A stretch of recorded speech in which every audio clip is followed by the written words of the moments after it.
अभी जो लोकसभा के चुनाव हुए हैं उसमें 10 राज्यसभा के मेंबर चुनाव जीते हैं। तो राज्यसभा से उन्होंने त्यागपत्र दे दिया। 10 सीटें खाली हुई हैं। हरियाणा में कांग्रेस के राज्यसभा के जो सदस्य थे दीपेंद्र हुड्डा, उन्होंने भी इस्तीफा दिया है। तो वो सीट भी अब हरियाणा में भरी जानी है। तो इस चुनाव में और इस चुनाव से पहले भी परिस्थिति ऐसी बनी थी कि जो भाजपा की सरकार है वो अपना बहुमत खो चुकी है और इसका लाभ उठाना चाहिए, क्योंकि बहुत से विधायक, चाहे वो निर्दलीय हैं चाहे दूसरे छोटे दलों से हैं, वो आज भाजपा का समर्थन नहीं कर रहे। तो मैं ये समझता हूँ कि विपक्ष को मिलके अपना एक प्रत्याशी खड़ा करना चाहिए भाजपा के प्रत्याशी के मुकाबले में। और हो सकता है कि भाजपा में भी बहुत से ऐसे विधायक हैं जो भाजपा की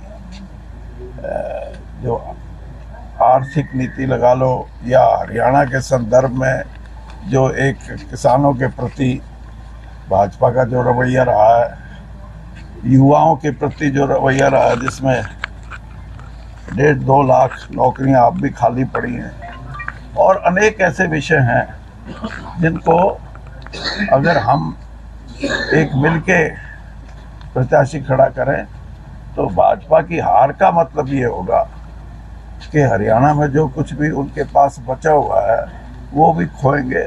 और ये ज़रूरी भी है, क्योंकि हरियाणा के परिप्रेक्ष्य में भाजपा की 10 साल की जो नीतियां हैं वो किसी न किसी आकलन में अगर देखा जाए तो आम जनसाधारण ने उनका कभी समर्थन नहीं किया। अभी जो लोकसभा के चुनाव हुए हैं उसमें 10 राज्यसभा के मेंबर चुनाव जीते हैं। तो राज्यसभा से उन्होंने त्यागपत्र दे दिया। 10 सीटें खाली हुई हैं।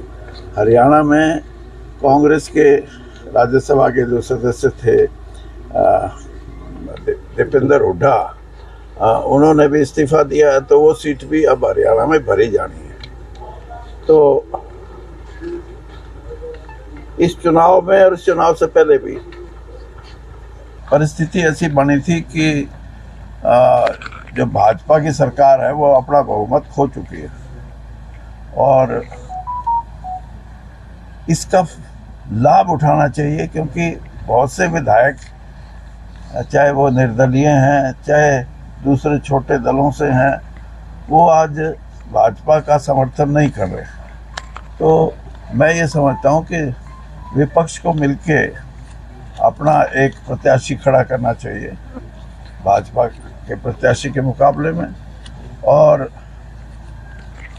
हो सकता है कि भाजपा में भी बहुत से ऐसे विधायक हैं जो भाजपा की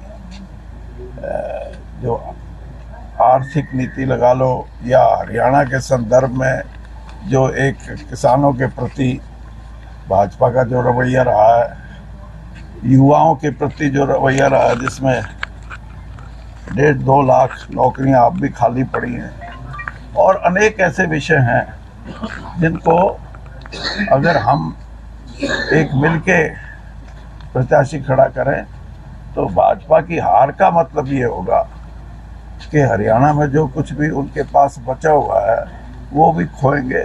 और ये ज़रूरी भी है, क्योंकि हरियाणा के परिप्रेक्ष्य में भाजपा की 10 साल की जो नीतियां हैं वो किसी न किसी आकलन में अगर देखा जाए तो आम जनसाधारण ने उनका कभी समर्थन नहीं किया।